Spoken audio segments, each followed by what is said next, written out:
Hello, fellow Redbirds. Welcome to Bird Fans Forever podcast number 36. Please follow us on our Bird Fans Forever Twitter account to be notified of our latest podcast videos and participate in our fun polls. Also, go visit our website, www.birdfansforever.com, where you can find a list of our previous podcasts. Finally, visit Bird Fans Forever on YouTube and dunk on that subscribe button. Our YouTube site has our previous podcasts. In addition, YouTube has our archives of classic Redbird games that we've accumulated thanks to so many Redbird fans who've been kind enough to share their video libraries with us. We hope to keep adding to our collection of games, and if you're a fan, chances are you'll find a game on there you'll want to lose a couple hours watching. A good game to watch on the women's side is the 2005 Indiana State Trees versus the Illinois State Redbirds, and the right ISU won this time. Illinois State wins the Missouri Valley Conference Championship game to set up an appearance versus Baylor in the NCAA tournament. Our guest today will go down in Redbird history both on and off the court. Not only is she a 1,000-point scorer for Redbird basketball, but she's an Illinois State University Bone Scholar, the highest academic honor the university bestows. She was named the MVC Women's Scholar Athlete of the Year twice. She was also named third-team Academic All-American in 2022, and as a first-team Academic All-American in 2023, the first ever in an Illinois State women's basketball history. The academic and athletic honors she has received go on, and I can't possibly list them all here. We'll be right back with Mary Crompton.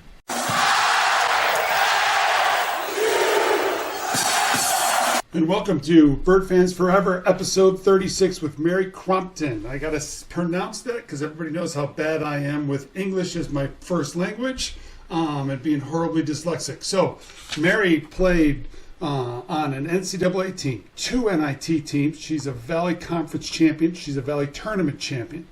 She shot 300 three-pointers, and she's the all-time leading three-point makes at Illinois State.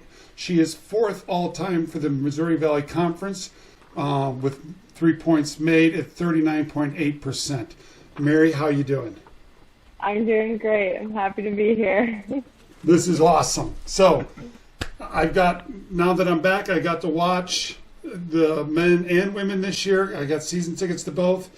One thing we were kind of teasing Mary about was she was getting close to that record of 300 in the stands. Oh, that's 286. And then, and then I hear Linda Herna behind me, that's 287. And so, the fans were all counting it down as you were getting, and I know you're going to be embarrassed about it, but it was so awesome to see the fan base engaged and cheering you on to get that record. And so, well-deserved. It was awesome. So, like we start all episodes, how did you get to Illinois State? Yeah, how I got to Illinois State. So I did the classic high school route where I was just playing AAU for 10 years. I started playing AAU in 4th grade. And just the whole time, my dream I want to play Division I basketball. I want to play Division I basketball. And so started really, really young with that goal. And then it was Coach G's, one of her first weeks on the job, and she didn't even have, coaching staff really or anything. She had a director of basketball operations, Katie Bokema, who was the Dobo at the time. So she was out recruiting, and apparently she told Coach G she needed to come watch one of my games, right away. So the story goes that Coach G came to my game and was looking at me during warm-ups and called Katie and was like, did you write down the right number? This girl looks like she's 10. So this girl looks like she's 10 years old. This girl is not a junior in high school. And, I always have been really small. I was even more small then because I didn't have all the weight training and all of that goes into it now. So I don't blame her. I did look like I was 10 years old. But then apparently, I don't know which game it was, but apparently I must have shot it pretty well because then she called me the week after that and started recruiting me. So I was really undersized. So honestly, I didn't have a lot of interest in me as a high schooler. I had 4 or 5 Division I offers. And so, I just really, it was the coaching staff for me. I knew that the program wasn't where they wanted it to be, but they had just taken the job. Coach, she had had a lot of success in her previous jobs, and I could just sense her passion and her belief in me and belief in turning the program around that I was pretty much sold after I met the team and got to campus and saw everything that it had to offer. But what was funny was I went on like an academic visit to where I didn't tell the coaches I was coming or anything because I wanted to see it from like an unbiased standpoint. I wanted to see what the other students would see because academics were always so important to me. Right. So all of that brought me here. Couldn't be happier. And yeah, I looked at the big things when I was trying to decide where to go, but I've just been really surprised by the great parts of Illinois State that you don't even think about in the recruiting process that have been like what has made this place so special. Like, I mean, you three doing this podcast and all just the support and like you said, the fans talking about my record. Like, it's little things like that I never thought of but have made the biggest difference. If you always saw this podcast as a junior in high school, you might have gone somewhere else. But that's another story.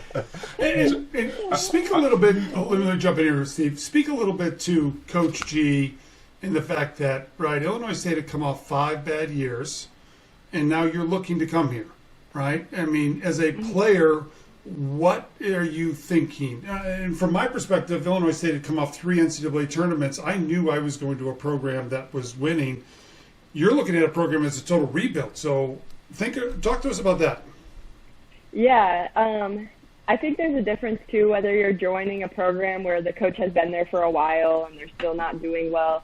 But going into it, it was a brand new start in my eyes. And she had ideas. She had ways she was going to get me shots. Like, she just really had this plan for how she was going to turn the program around, and I completely bought in. And I think that was the biggest thing. So I think it's just like that belief, and I like the idea of kind of starting from the ground and like being a part of rebuilding something, because I knew that as a freshman, if I put in the work and I did what was being asked, I had a good chance of making an impact on the team, and like that's always something. It's something exciting. So, yeah. So on your AAU team, did you play a similar role? Were you like a designated 3-point shooter, or you a ball handler? What was your role there? Yeah, I've always been a shooting guard. Yeah. And so my AAU program was really, really good. We were sponsored by Nike, and so we got to go to like the best tournaments in the country, and we ended up getting second at Nike Nationals. But there's definitely some high-profile names on that team. I played with Caitlin Clark. I played with Ashley Jones.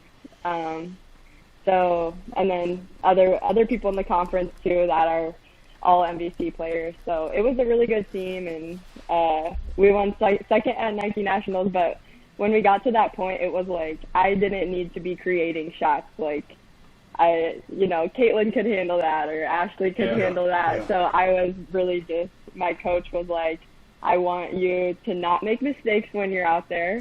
I don't want your goal is to just not make mistakes, play good defense, and make shots when you get them, when you get open looks. And I want you to shoot like 4 shots a game, and that's what we're looking at for you. And so I started on that team, but he had like a very particular role that he wanted me to play, and I was like, I'll do it. Like, it sounds good to me.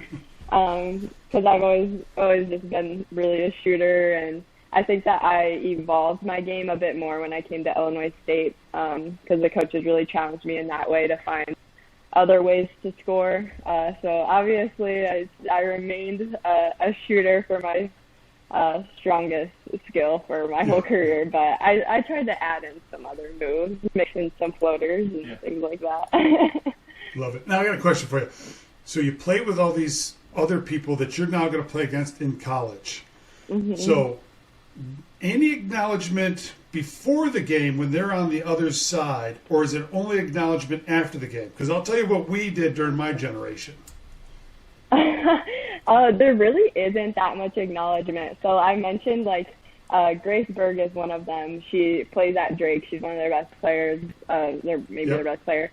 And so we're pretty competitive people, both of us. So we really didn't acknowledge each other during the game at all. Like, What about and then after afterwards it would be like, hey, good game, like with like a hug or something. And then we would like text about it maybe like a week later once like things had died down. But I love that because that's kind of the same stuff that we did, right? Porter Moser, who was at Creighton and now the coach. Oh yeah, forget it. Before the game, we wouldn't even look at each other, right? Forget them, right? And on the court, if I could knock them into the next stand and it wouldn't be a flag one, I would do it, right? Just to make sure I sent a message. And then after the game, it'd be a handshake and that's about it. No, we didn't have phones, but that is awesome. Love that. I had a couple. So she talked to you about like how she was going to get you open for shots, and you know John mentioned you're fourth all time in shooting percentage, and obviously you're has always been a good shooter. So like there's some things that I've noticed in your game that I think really helps you. Obviously you got a quick release is one thing. I don't know how much that played in, with the new coaches, but the way you move off the ball, you know what I mean, without the ball, to me is super impressive. And I think sometimes it's just subtle things. Like I've seen you, like you're sitting there and you just move like 2 steps over so you get clear in the passing lane. So you get that right pass, and I think that helps your percentage. You want to talk about like some of the things that maybe you picked up and evolved as you at ISU? Yeah, definitely. So I think that my game has kind of been similar in that I always move. That's just what I do. I ran cross country in high school. So I was going to ask you that. I was seriously going to ask you that. I did run cross country. I liked it. My dad was an ultra marathon runner, and it's just kind of in our genes. So I mean, this is funny about me, but when we do like testing in the weight room, so like vertical 10-yard sprint, 20-yard sprint, agility, like change of direction testing, I have the worst vertical out of every single person on the team. Really? Every single person, I'm dead last. I have the worst sprint time. I have the worst defensive slides. Like, we're talking about all the post players, everybody. I have the worst in every category outside of any besides like the long distance running. We do one like conditioning test, and I'm always first, or as Abby Alsma, now freshman, really has a lot of endurance too. So it's just really funny. Like I'm just kind of built like that, and I'm not very tall, so it's kind of just been the combination of lack of like athleticism and also not being very tall that I've just had to find different ways to be creative, because I'm not just going to blow by somebody or be able to shoot over somebody like that. I just don't have that capability. So always just been trying to get into passing lane so people can see me and kind of use like the basketball IQ to get shots off. But the biggest thing coming to ISU, I think, is my basketball IQ grew a lot because our coaches are so smart about the game. It's insane. They're so intelligent, and they're so intentional about the way that they do things. So there's just a million plays that Coach G and the other coaches came up with where it's kind of like a pick your poison thing. So there was a lot of me setting back screens for D to go to the basket and get layups. Yep. So it's like, is my person gonna help and bump off the back screen and then get a step or two behind me so I can run up and get a shot, or are they gonna let D get a layup? They gotta make a choice, right? I mean, they gotta make a choice. Yeah, so I think that was the biggest reason I got shots this year, is because my coaches are extremely intelligent and they manipulated a lot of plays for me. Well, and you're not giving yourself enough credit. I'm going to go backwards. I was always the worst one on my team, but at 6'10", 255, I was the biggest person on my team. So you'd be the worst. I got to just laugh at you a little bit on that one. Thank you for being in that club. But I love the way the ball, if it goes into D and comes out, that's always a miracle, or Kate. But when it does come out, I love the way you floated, right? You were always so good about seeing which way your defender went into the post, and then going off their back shoulder. And so that's basketball IQ, sister, right? And that's you doing what you need to do. So if the ball does come out, you're wide open. So, Yeah. Well, the other thing too is if you have a defender that's chasing you for 40 minutes, if you're using those cross country skills, Exactly. See, it that's wears the them out. strategy. Okay. No, because there's times where I can sense that everyone in the game's kind of dragging. We've been playing a few possessions in a row. And I'm like always in my head, I'm like, Coach G, call a play for me because I'm gonna take advantage of this. Exactly. all right, so let's stop here. That is So Mary, 2018 comes around, right? You're finally on campus, and the season starts. And just to show how hard of an adjustment it was for you, you scored in double figures in 3 out of the first 4 games. So, which is pretty amazing in itself. But right after that, you got injured. So let's talk about that freshman year, maybe that transition up to the start, and then the injury a little bit. Yeah, it was quite the transition because my senior year of high school, I actually got knee surgery the day after after we played in the state tournament. And so I spent that whole spring rehabbing that and like the first month of June being at ISU rehabbing that. And then finally things were coming together and I had kind of gotten my footing a little bit and was starting to just feel like I was in place and practices were going well. Obviously the games were going well to start. And then, just the 5th game in, I still remember it. But someone Butler shot it and the ball ricocheted around and people were going for the rebound and somebody fell into the side of my leg. And I knew right away because at that point I had already had 2 knee surgeries and I was like, this isn't good. And so, that day is still really clear in my mind. But obviously it was a bummer. As a freshman, had just felt like things were falling into place and had finally reached that goal that I had been dreaming of for so long. And then for it to be taken away in just a moment was really, really heartbreaking for me. But I do think, Coach G was so supportive during that time. She kept saying, well, maybe it's that extra year you need to be on an NCAA team or to win a conference championship. Like maybe that's going to be the year. And I think knowing that then, I knew I was going to be here for 5 years. So it helped me kind of form my academic path and decided to finish my undergrad in 3 years and then get my master's in the last 2. So, I think everything happened for a reason, but it was tough. And I think on top of that too, I came in as a freshman who kind of just worked hard to be a leader. Like I led by example, treated other people well. And that's just kind of how I did my own leadership. But when you're sidelined, it doesn't work like that. You can't just show up to the gym all the time and have other people see that to earn respect. So I think it helped develop my vocal leadership skills, which really came in handy the last 2 seasons. And I grew in that area a lot after the injury. That is awesome. So did you get a medical red shirt off that? Yeah, I did. Yeah. Yeah, because I think for basketball it's 10 games-ish before you can't get a medical red shirt. So it worked out for me. Yeah, I had a medical red shirt my sophomore year. I got pneumonia and lost 40 pounds and couldn't eat and practice. And, It's tough. It's a horrible season, right? I mean, it is. Yeah. I don't think people realize you want to play so badly, and yet your body isn't able to compete, and it's just horrible. And so.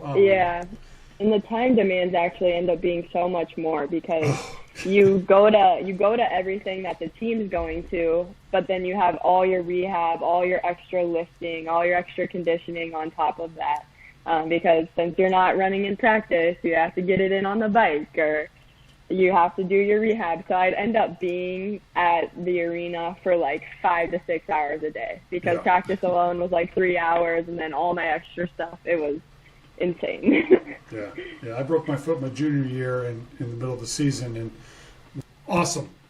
So you get through the injury, you get through that horrible redshirt year, you come back into your sophomore year. So let's start talking about your sophomore year, and then really don't forget to hit the ending because that's, for me, horribly sad to not have that. So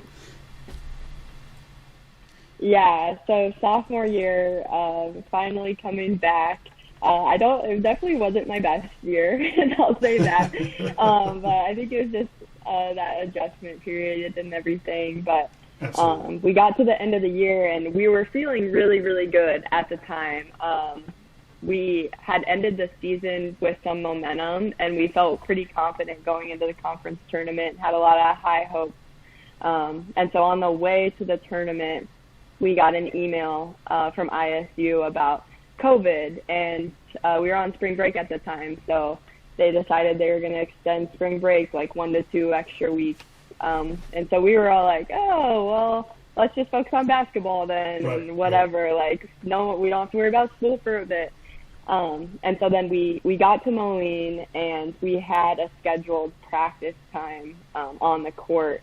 And we were all warmed up and everything. The coaches seemed like they were acting a little bit weird while we were warming up, so we were kind of wondering what was going on. And then we got in our huddle to start practice, and Coach G told us that they were canceling the conference tournament. And it's just so heartbreaking. I mean, for me, obviously, like, I was really sad, but I cannot imagine being a senior that year and having played your last game and not known it, and just the whole year you'd been thinking, okay, at least we have one game at the conference tournament at the bare minimum. And so I think that in that moment I was just like, dang, like, these seniors, I cannot imagine how that feels. So then, we got sent home in March. Coach had me kind of organize like some Zoom weightlifting sessions. So our strength and conditioning coach sent us some workouts, and so we were all just like in our living rooms on Zoom, like counting out push-ups together, or like holding planks with like our backpacks full of textbooks or random things. So that was crazy, and I never want to have to do it again. How long did that go on? Because really? I mean, I think we got sent home in March. I mean, I think that's when the tournament is, and COVID and everything. So I want to say we started doing at-home workouts by April, where we, like, about the time when we would normally start back up with workouts after season. So we did that for a while because we didn't get to come back to campus until it was either the end of June or the beginning of July. And so the whole time we were doing these workouts together 3 days a week. Wow. I mean, you got to do something to stay in shape. I mean, you would have done that anyways. When the season's over, you're still on campus. You're still, right? And so... Yeah, so it was a crazy time. But so we do, like, body comp testing, too, after breaks or at specific times of the year just to, like, see how muscle is growing and things like that. Right. And so after that period, that was actually my best bod pod I'd ever had. I had gained, like, 7 pounds of muscle and all this stuff. So cool. I was like, I took advantage of the COVID time. You gained the most because you had pre-med books. Other people with other needs, they didn't bulk up as much. Oh my gosh, good point. So talk about that summer. Because you had all the medical books. Yeah, absolutely. You know, like my recreation books that are like that thick, right? And so, talk about that summer, right? Now you're coming back onto campus. How is it like to play with a mask on? I'm assuming you had practice during the summer with the mask on, trying to play. I'm trying to remember the exact rules. I think that we had to lift in masks, but I don't think we played in masks. Okay. Right. And I think whatever the rule was at the time in Illinois, we didn't have to play in masks. But we definitely had to lift in masks. And so we were like lifting in a hot weight room doing, and we had, that was like our worst year of, I guess it was the next spring we were still wearing masks. But our postseason workouts the next spring, we did like these mixed conditioning. We still laugh about it to these days because Juju Redmond having to do overhead presses like in these workouts was the funniest thing ever. She struggled with the overhead presses. I struggled with the chin-ups. Like, it was just a mess. But we had to wear masks in a hot weight room. And that was tough. That was definitely an extra form of mental toughness that you had to find.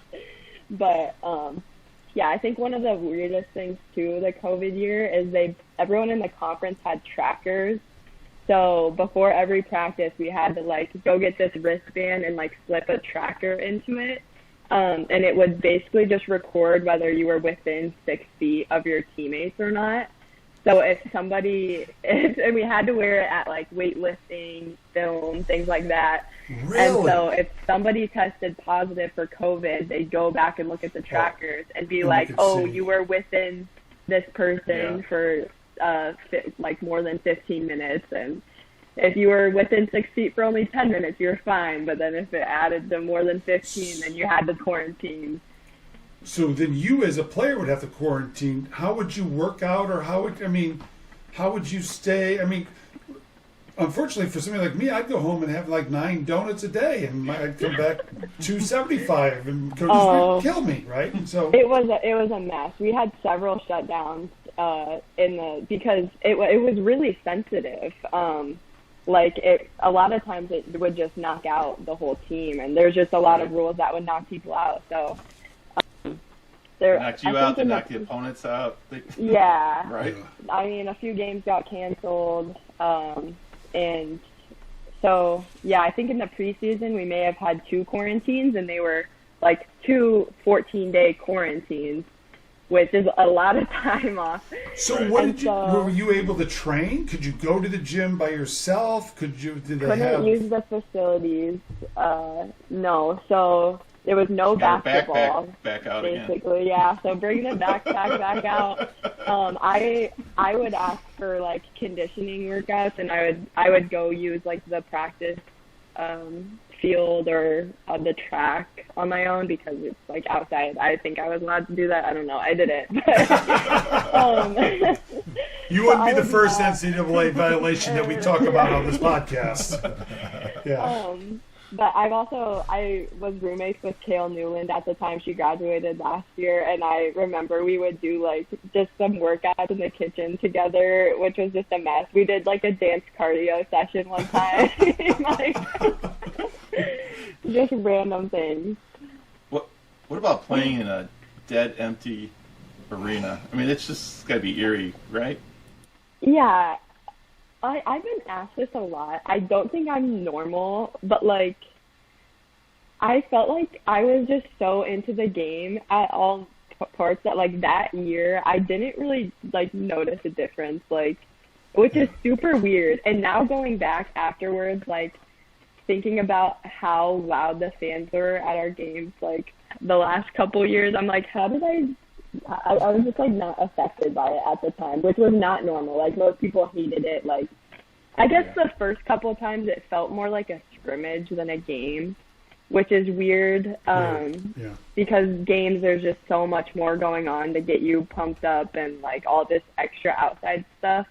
So I think it took an adjustment period of being like, okay, these are like towards our record, and this is not just like a random scrimmage that we're doing. So that part was really weird. All right, Mary, I got to tease you. I mean, getting on a unicycle, this is classic.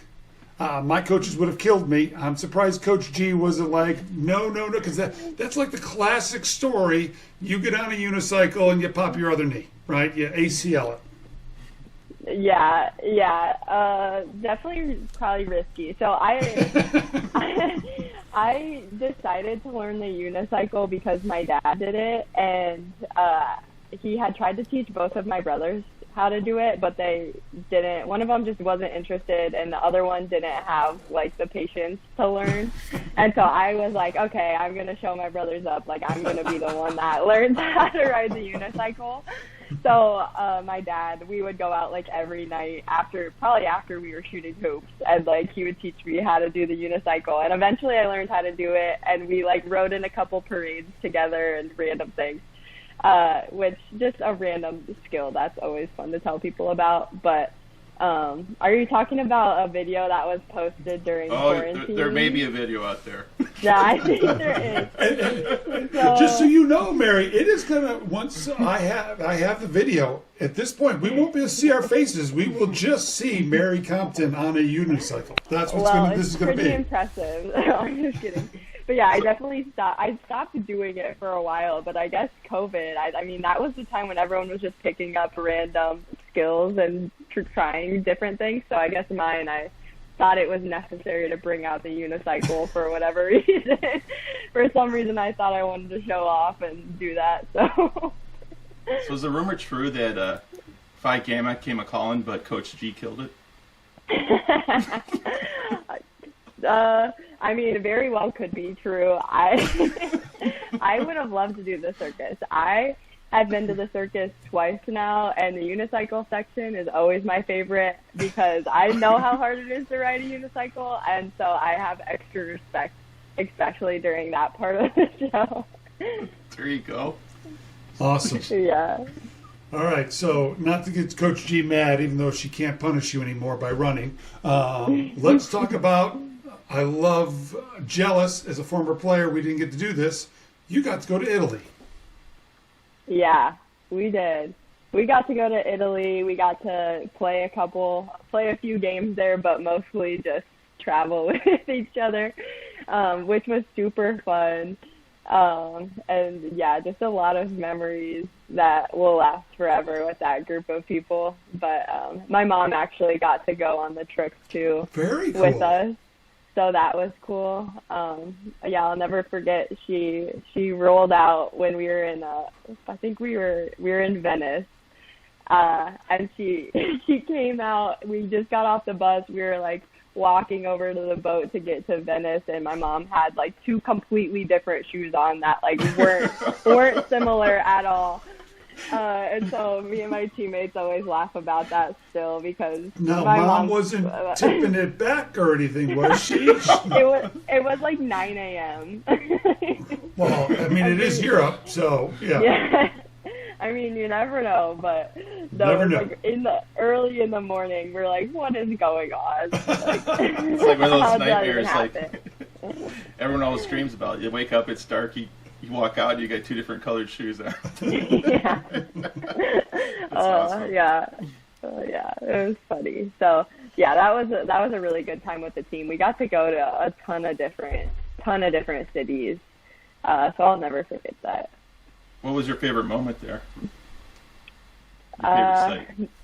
My favorite site, I really liked Lake Como. Yeah. Have you heard of it? Oh yeah. Been there.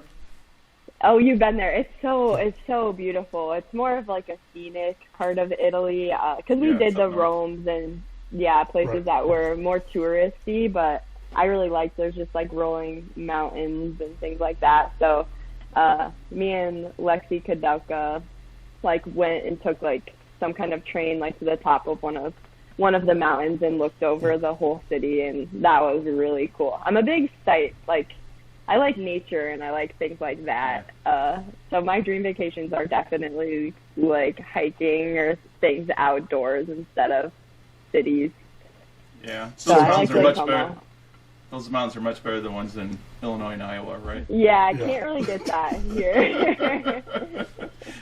So, Mary, did you guys win games over there or lose games? And if you lost games, how was Coach G after you lose games? Because losing on one concert or another is still losing, I would assume. Choice words by the coaching staff. It was pretty relaxed, I will be honest. It was very different than when we're playing here because when you do a foreign tour like that, you get a lot of extra practice hours. Yes. So I think that's a big thing because you kind of get a head start on the season. So we were really just trying to make the most out of that. I'm going to be honest though, I was injured during that too. I wasn't playing. What? And I don't remember the game. So I don't know what. So that's the summer after that's your summer after your freshman year.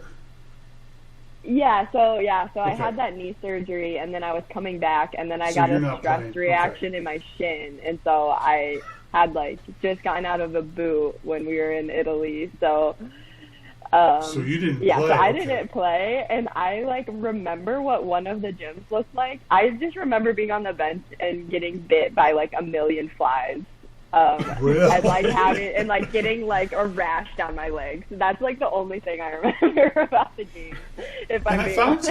I found some footage of the games, and I was looking for number 4. I You didn't did? see. Yeah, I think I did. Yeah, and so I didn't see any footage of Yeah. you, and so I was looking hard for that. I did not play. Yeah. I did not Okay. play. So yeah, but we would be walking around for like hours and hours, like sightseeing, and then maybe get like a 2-hour break or something in the afternoon to rest our legs before the game, and then they'd go play the game. And my legs were shot. I was like, I don't know how they're playing right now. And it was hot. I still, we were all just like dripping in sweat. It was like 100 and something degrees, and we were walking around the city. All right, Steve. Yeah, so Mary, let's talk about some great games. Your senior season and your last season, your grad season. So like in your grad year, you put up 27 points a couple times, which was pretty impressive. But there was a game you got 26, which isn't bad, right? Not 27, but 26 isn't bad. Steve, how many points did you score in college? In college, Yeah. we'll go to high school. I don't know how many points. But so you're at Belmont, right? And Paige is hurt. Mm-hmm. And for those that don't know, I mean, Belmont was the perennial champion of the OVC.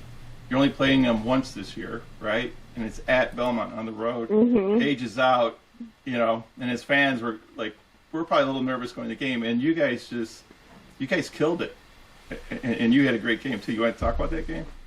Yeah, I will always remember that game because we won the conference tournament the year before, and then Belmont came into the conference and just automatically got the preseason first ranked number 1. And we were like, okay, like we see how it is. Just bring in the new people and put them as number 1. So there was already that extra fire to it. And then we only got one chance to play them, and it was away, like you said. And then on top of that, Paige's injury. So I think just as a team, we were like, it's not going to be one person that is going to make up for what we're losing without Paige. It's going to be all of us. We all have to pick it up and be a little bit more aggressive, especially offensively. And so, yeah, it was a fun weekend. The day before we went line dancing, so maybe that got us in a good groove for the game the next day. Which was when that was tweeted out, right? And you see that, you're thinking, are they out at like 11 o'clock at night and stuff like that? But it didn't end up being that, right? You guys used to do an event every away game, right? You guys did a team event together? Yeah, we tried to do a team event. So we did that at like 4 p.m., like the day before for like an hour, and then we got dinner together. But I think that was fun, and people enjoyed it. And who's the best two-stepper on the team? Oh, I don't know. I thought I was pretty good. So there you go. No, but surprisingly, I mean, maybe not surprisingly, but Deanna Wilson was pretty good at the line dancing. She really, I think there's a video of her maybe in like a cowgirl hat or something doing it. So yeah, she was good. I won't lie. So you guys welcomed Belmont to the league, and beating them. Start to finish, you beat them, and then as the season progresses, there's a tight race. I mean, it was clear there was like 5 really good teams in the Missouri Valley, right? And the standings are tight, and you guys are playing Southern at home, right? And it was a close game, and I remember this. And it's going back and forth. They score, you score, like literally back and forth. And then it's time's winding down, and you guys run a nice action.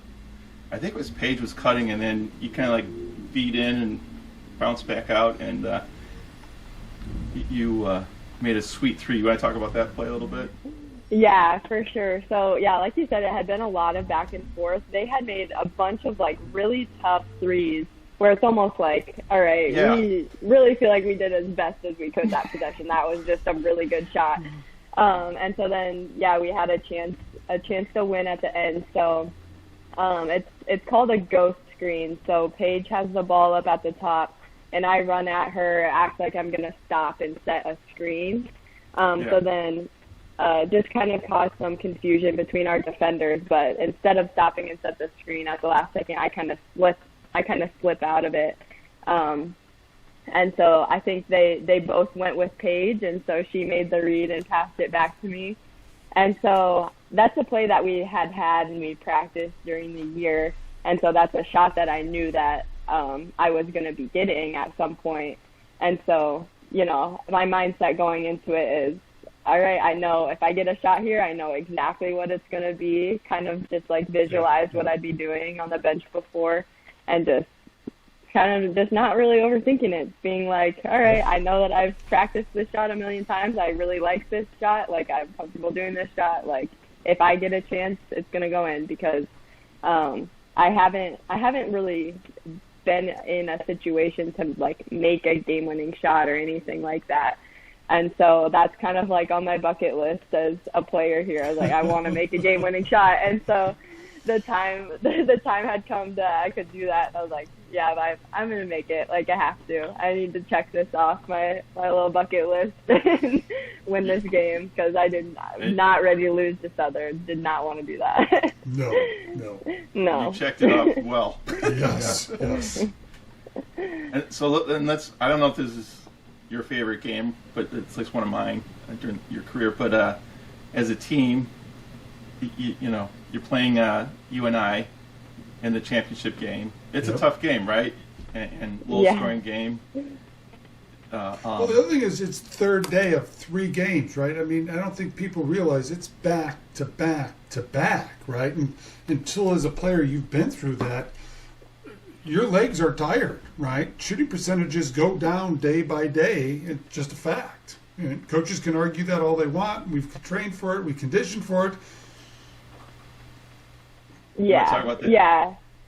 Yeah, definitely. And game. it's also really physical too. Like the day before we played Southern, who was ranked first in our conference that year, and they're extremely physical, and they're known for their good post play. So that already is a little bit extra physically demanding. And then going into UNI, 2 very similar teams, 2 very similar coaching styles, where teams are very prepared, very well scouted. Right. We know everything about each other. We're both really defensively sound.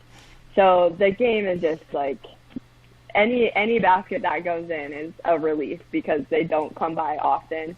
And the UNI games were honestly always some of my least favorites, because Coach Tanya Warren from UNI is really good, but she would just put somebody on me, zero help, the person just wouldn't even pay attention to the rest of the game. They wouldn't even know if a shot went up. They're just staring right at my face the whole time. Yeah, boxing one. Yep. But they're not in a box. It's just like one face guarding, and then the other 4 are still playing normal defense. The other 4 have got to do help side defense. The one on you has no responsibility besides Mary Compton. Yeah, it, and right? so I mean, we wear heart rate monitors that like track our distance and things like that. And so Really? I mean, there's UNI games where I run 7 miles and get 1 shot off, because that's just how they play me. And so I know that, I mean, going into those games, I know that my role is just going to be different, because if they're going to guard me like that, they're opening up so much more. You're giving the layups, or you're giving the guards passing lanes. Right. So, like, yes, I might not be scoring that game, but I know that my role is still helping the team equally, because it's opening up a lot for other people. Absolutely. And so, yeah, those games are just running around, trying to play good defense, and, like, not really touching the ball on offense because of how they're guarding me. But one of my favorite plays, it's like a double screen that sends me through the top. And so me and Coach G talk about this a lot, but I forget, one of the coaches suggested it, and another coach was like, no, she's never going to get open, like the way that they're guarding her.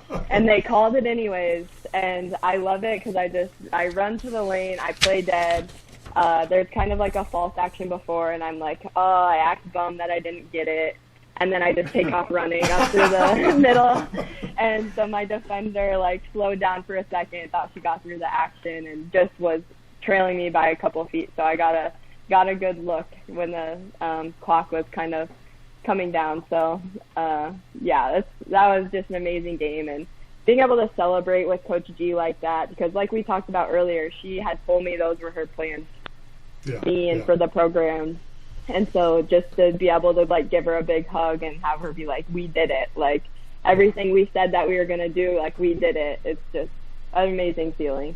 All right before we close, you have a little show and tell, Mary. So let's start with the shirt. Let's see that wonderful shirt.